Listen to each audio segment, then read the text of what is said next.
د قضا منځونو د راګرځولو طریقه څه ده او د قضا منځ نیت به څنګه نیت به تړي او د قضا منځونو وخت کم دی لکه په کم ټیم کې قضا منځ کیږي او په کم ټیم کې نه کیږي دغه شان چې یو کس نه ډیر منځونه قضا شوي نو دته خو یاد نه وي چې د پلاني ټیم څونه منځونه قضا شوي نو د دې د راګرځولو به څه طریقه ده دغه شان چې قضا منځ راګرځي نو صرف فرض به راګرځي او کنه سنت و عمر راګرځي وتر به څنګه راګرځي د هغې د راګرځولو څه طریقه ده دا مسلې به په ننني کلیپ کې تاسو سره بیان شي چې دا ډېرې ضروري او اهمې مسلې دي. اوله خبره دا ده چې د قضا منځ طریقه څه ده نو ګوره قضا منځ چې تا نه کم قضا شوی که نه اول خو په دغه کې ضروري دا ده چې کم منځ تا نه قضا شوی چې د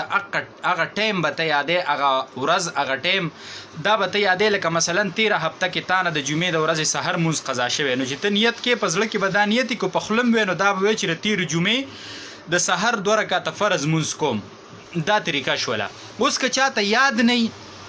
چې دا د کم ټیم منځ په کومه ورځ مانه قضا شوی یا ترې نه ډېر منځونه قضا شوي نو ګوره د هغې د راګرځولو طریقه دا ده که نه چې ته به داسې وکړې چې لکه ته د سهار منځونه تا نه ډېر قضا شوي ته راګرځې نو ته به داسې نیت وکړې چې د سهار 2 رکعته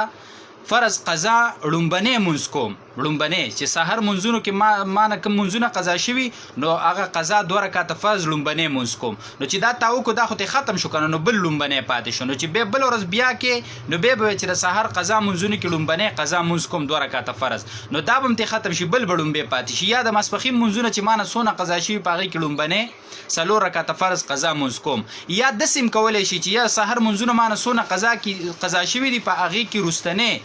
2 رکعته فرض قضا منځ کوم نو چې دا ته ختم شو نو بل وروسته نه پاتې شو نو چې ګڼ منځونه قضا شوي وي نو په دې طریقه باندې به څه کې د دې قضا به راګرځي او ګوره د منځ هغه عبادت دی ګوره دا په توبې سره دا نه معاف کیږي دا چې تا جونی او تا سره موقعي نو دا به ته خامخا څه کې دا به ته راګرځې نو دا د دې معافي په توبې سره نه کیږي چې ته به توبه وباسې او بس تا ته به فرض منځونه څه شي هغه به تا ته معاف شي نه دا به ته خامخا څه کې دا به راګرځې نو دا ډېره ضروري ده. اوس د قضا منځونو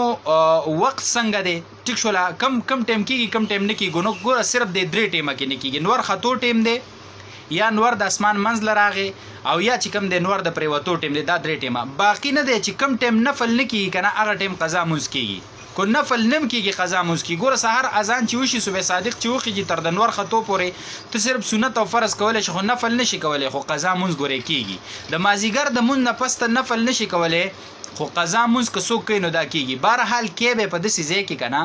چې د خلکو نه پټ وکړي ځکه کو د خلکو مخکې کې دا منځ قضا کول دا یو عیب دی چې الله په تا پرده راچولې ته ولې د ځان نه په خپله پرده لر کې خلک به خامخا چې دا ټیم خو نفل نه کېږي دی به قضا منځ کوي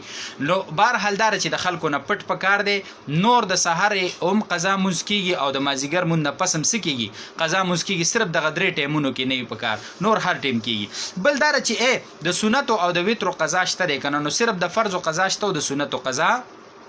هغه نشته دی سنت دی نه راګرځي او د وترو د قضا څه مسله ده نو